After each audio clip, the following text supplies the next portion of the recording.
It's been a while since we covered a What Culture video. I'm excited to do this one today, and this is the first time we're going to be doing What Culture Gaming. 10 video game characters that react to you being a creep. Very excited to check this out, been getting back into gaming so much. Ghost of Tsushima just got in the mail today. My girlfriend, she actually bought that one, so she's gonna be playing it all weekend because she doesn't go back to work till next week. So when she's done, I'm gonna pick it up and then hopefully do a game review on this channel. And I've been being a creep. Yeah, well, I mean, you're white. Ain't that right, Nick Cannon? That's what we do. We just creep and we're bad people.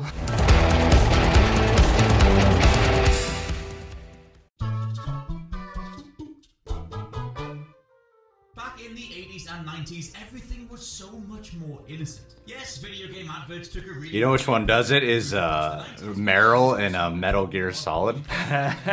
When you look at her. Being tied to a bed because you were too distracted with That's your the Game first Boy time I Advance, discovered but this. characters existed on 2D planes and just wanted to save things, kill things, or climb on things. Then 3D came along, and it didn't take long to realize that piloting a floating camera around meant that you could get up to all sorts of nefarious business. I say you, but I mean horny-ass teenagers, who the industry only continued to market towards, including scores of references to this sort of stuff in the games themselves. With so much time and experience invested into the industry over time though, developers have come to know our every move.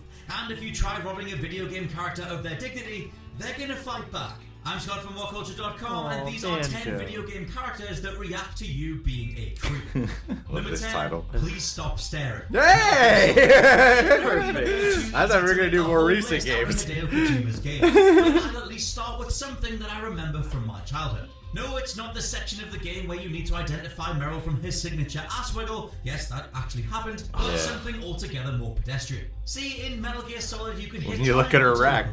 Doing so let you hoover up the game's secret photos that hid shots of the developers in various places, but stare directly at Meryl and she'd start to blush. Now, blush in a PS1 sense meant that her entire character model turned into a tomato, but keep staring and Meryl won't just tell you to stop, she'll straight up level Snake with a devastating haymaker. It's like her parents always said, don't stare. Number 9, Hatsune Miku, Project Diva F. Arguably one of the most important artists You could look like in right at history, her. thanks to not actually existing and instead being a computer-generated Vocaloid software voice bank, Hatsune Miku took the world by storm across the late 2000s, and I'm reliably informed she still matters today. As for that initial burst of popularity though, it meant that Miku was everywhere from touring with Lady Gaga to appearing on David Letterman, to releasing a handful of rhythm action video games just so that you could bop along with her. In Project Diva F though, clearly the devs realised the propensity for a 16-year-old virtual girl to be ogled at from all directions, thereby implementing a failsafe. Should you try, when viewing Hatsune's character model in the photo studio mode, to rotate her into an upscape position, the game removes her character model altogether, stating that the character cannot be displayed. Please change the orientation, placement, size, or reset their position. That should teach you. Number 8, trying to bed every new character immediately. Oh, I remember this. Is Mass Effect known for being a supremely influential and important sci-fi franchise loaded with explanations for everything from race relations to how guns fire, or being a game that let you bed anyone in your immediate vicinity? If it comes including to the latter, aliens, at least BioWare tried to make a comment on it in the second game. Come the point in the game where you recruit the super powerful pirate called Jack, she'll head down to her quarters until you manually engage in another conversation. Do so and you can embark on one of the more emotive and rewarding relationships in the whole trilogy. However, as Jack is very much caged off and the sufferer of various abuses in her past, she'll point blank ask you if you're only pretending to care because you want to have some sex. Answer with, I want you, and before you can say multicolored endings, you're going at it right there on the ship's pipework. Oh, wow. Jack ultimately wanted to be more than a glorified masturbation session, and sleeping with her here actually locks her off as a romance option for the rest of the game. Really? Leon the Pervert, Resident Evil 4. As you might have gathered, if there's one type of perversion the gaming industry has in spades, I do love this trying game. to look It is up a in great a game. female character's skirt. Once the advent of 3D cameras became a thing though, you can just imagine the horrified realization on behalf of the developers when they realized any player could just manipulate a viewpoint to be as creepy as possible. Here is where the societal standards of the time came in, as the vast majority of times that this happens in games, Bless it's that laser essentially sight. thought of as playful. Not in Resident Evil 4 though, as any attempt attempt to use the A mode to stare up Ashley's skirt, and she'll bellow to the heavens, screaming, "What are you looking at?" and calling Leon the pig. Really? I never did that. Titles I'm about to talk about. Number 6. I never did swear that. I You did must by be a mistake. moral Lollipop gamer. Chainsaw. Now, this is how I you mean, call someone never even actively stumbled on that by adventurous accident. a trophy or achievement that pops if you do something particularly creepy that then can't be removed from that player's profile. In Lollipop Chainsaw, creative Oh, director it's the Suda James 51 Gunn was game. designing something notably over the top and sexualized, and knew that players would swoop the camera in to try and see a bit more than what they were supposed to. Whoa. However, not only does main character Juliet Starling slide her hand in place to stop you being a big old pervert, but continue to do it or move the camera around, and the trophy "I swear I did it by mistake" will forever be marked to your game tag. According to True Achievements, of the 26,000 players surveyed, 70% of them have this achievement. For that other 30% though, I guess good going. Number 5, cheating on your girlfriend in public. Catherine. Catherine is a masterful deep dive into what it's like being a post-university, mid-20s, city-living male, not knowing what the hell you're supposed to be doing with your life. It's mainly focused on the sexual What is relationships this side game? of things, and puts you in control of Vincent, a man who's been dating now pregnant girlfriend Catherine for a long time. Oh my. Only for Catherine with a C to turn up and him to wake up next to her the following morning. What follows is a multiple ending extravaganza of voyeurism and truth-telling. The game letting you know what players all around the world are also choosing when certain weighty questions pop up. Brilliantly though, as part of the reality of having a girlfriend while another tries to tempt you away, is Catherine sending you salacious pictures of herself that you can view on your phone. Try to do this in the game's cafe surrounded by your friends though, and Vincent will put his phone away, saying that he can't do this here. Where can you safely emotionally cheat on your partner in peace? Why, in the grubby cafe restrooms, sitting on a toilet seat hunkered over your phone as you browse through to your heart's content. I guess it's just like real life. Number 4, to be a pervert. NieR Automata and Dude, Soul Calibur 6. the hell is- Back to how I've so never many heard of games that employ game. the "oh, you little scamp" style approach to upskirting, which for the record is a putridly gross practice still employed by the gutter press. NieR Automata introduced what's meant to be a joke that Soul Calibur 6 then tried to run with. In NieR, 2B's behind is forever poking out between a dress that's animated to barely conceal it. In a bizarre method of seeing more though, you'll need to rig 2B's chipset to self-destruct, as that blows the entire bottom half of her character model's clothing clean off. The same does go for 9S, who'll have her shorts removed, and kinda props but kinda not goes to creator Yoko Taro, who said that this feature was only in the game because he really likes girls. As for Soul Calibur 6, 2B is a playable character. However, one of her victory screens sees the camera swoop in directly under her ass again, as her drone comments that we are being watched from below. Because being a pervert is clearly hilarious. Number 3, a secret game over screen. Dishonored. Dishonored, a game about being a supernatural assassin who can morph into everything from fish to rats and back again, encourages pure experimentation with whatever's laid out in front of you. Do you teleport around a level, dropping in on a target from above? Maybe possess a guard who's fired at you, freeze time and walk them in front of their own bullet? It truly was an exemplary first installment, but this mentality of the developers trying to think of everything first extends to a parodic scene with Callista Kerno. The game's AI has patterns and daily routines. Callista disappears upstairs to her room for a nice hot bath. As Master Assassin Corvo, you're free to spy on Callista through the keyhole, or barge right in and have a conversation with her about privacy and wanting some company as she begs you to leave. Even better / worse, you can leap right into the tub alongside her, only for the game to give you a game over as the entire rebellion falls apart due to, and I quote, irreconcilable history. That's awesome. Number 2, don't The stare game at Roman actually Reigns' crotch. is.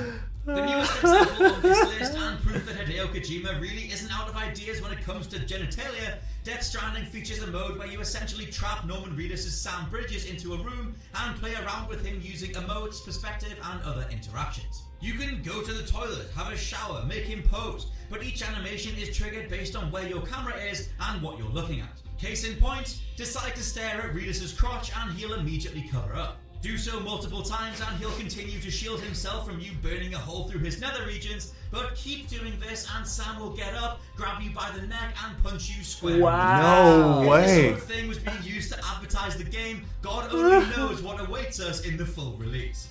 And number 1, Quiet Stance. Metal Gear Solid 5. Another Hideo Kojima. 3 Hideo Kojimas. Kojima is a as turd. Quiet's role in Metal Gear Solid 5 became one of ridicule over time. Now, personally, I can see what Kojima was going for. Quiet's role as a mute mercenary falling in love with the legend of Big Boss was supposed to be a callback to Otacon's line about whether love can bloom on the battlefield. With Quiet bowing out of the story by speaking and killing herself, essentially putting an end to the otherwise wordless romance that the pair were supposed to have. Only because Venom Snake doesn't talk, or at least talks very little, Kojima loaded the Phantom Pain with stupidly on-the-nose animations to show that Quiet was interested in our hero. Dancing around half naked in the rain is one, letting you take a shower with her as she moves suggestively is another, but the absolute peak of this stuff is the array of things that Quiet will do in the game's helicarrier. Based on where your bond level is at, although even at 40% things get super, oh dear god, please no one ever see me watching this, Quiet all but puts on a softcore striptease for Snake. What? Interpreted by the game as staring even though you could just be in the iDroid menu, Quiet does everything from bending over right in front of you to dangling her boobs right in your face.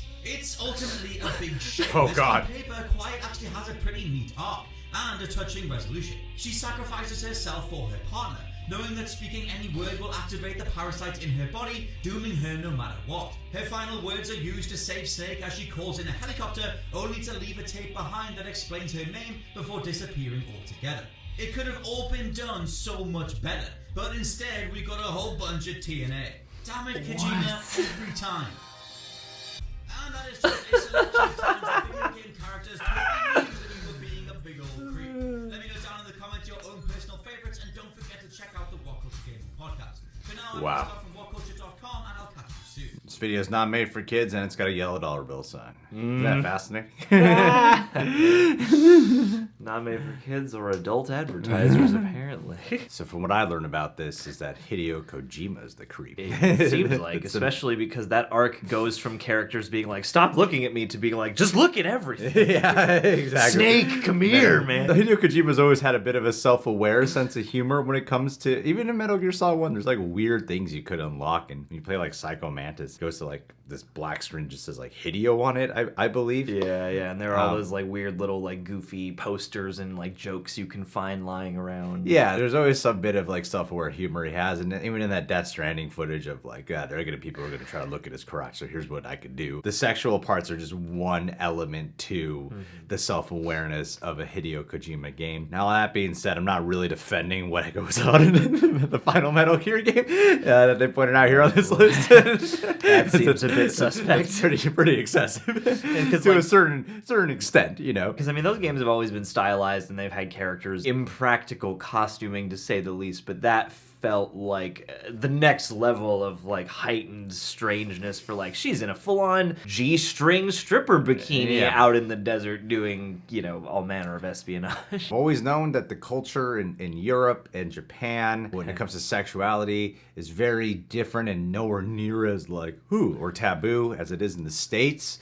Ain't puritanical. So I mean, what culture with them being in the UK, I bet they can get away with doing more videos like this. Maybe they're, you know, the YouTube ads and the algorithm are not as like, no, we're cool with that. If it's too violent, though, we got an issue. Send us those UK advertisers, please. So much of this is kind of similar in what you can do. I've never played the Mass Effect games, and I like the idea that you have this option. It doesn't just react to you being a creep, that it can actually lead into an actual storyline, an offset romance storyline. And I think that's a really cool thing to infuse for a lot of these RPG-like games. And especially when they have decisions that just stick, like that thing they mentioned about if you make this certain decision to have sex right now, then you won't be able to have romantic interest in this character for the rest of the game. And I love when they put in those like character history moments, or even the reward the achievement you unlock in the James Gunn video game where like for oogling too many times or something, like it just becomes a part of your gaming history experience with that game. What is this dating game with this guy in his 20s? I'm not sure. I mean, that's a whole niche of gaming that's out there that I don't know much about, but I know exists, where you're just doing like regular life role play, going through a very specific scenario of like you're a college grad and you're trying to make your way in the world. That looks like a very entertaining dark version of The Sims I'd love to play sometime. Like a Sims mixed with some kind of simulated girlfriend experience or something. My favorites are the ones where it like messes with the storyline. With the Dishonored game of how if you go into the bathtub that'll actually end the game, because a lot of these are little tiny moments that are like, hey, cut it out. Yeah. Hey, hey, stop it. That's kind of what you'd expect if the game is going to decide to implement something where you can react to it. But I love it where this can actually end the game for you because you're dealing with a war. So if you get involved in this type of sexual encounter that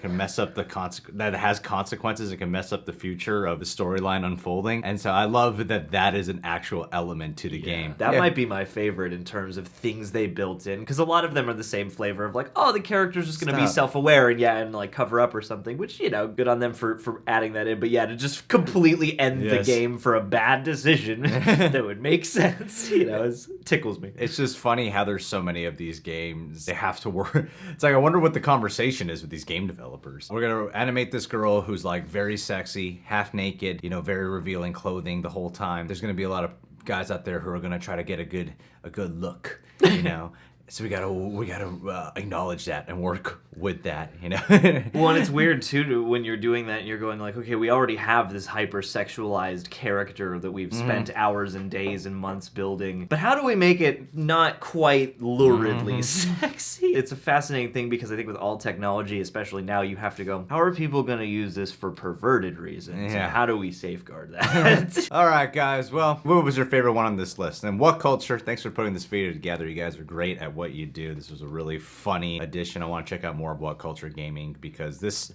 specific side of What Culture has been recommended to me so many times, and this is my first one checking out the wrestling. They got the movies, and now they got this one, and I think they even have a couple, one or two more. Subscribe to The Real Rejects. Click that notification bell to get notified whenever we got a new YouTube video up. Make sure to subscribe to What Culture as well. Last but not least, let's do a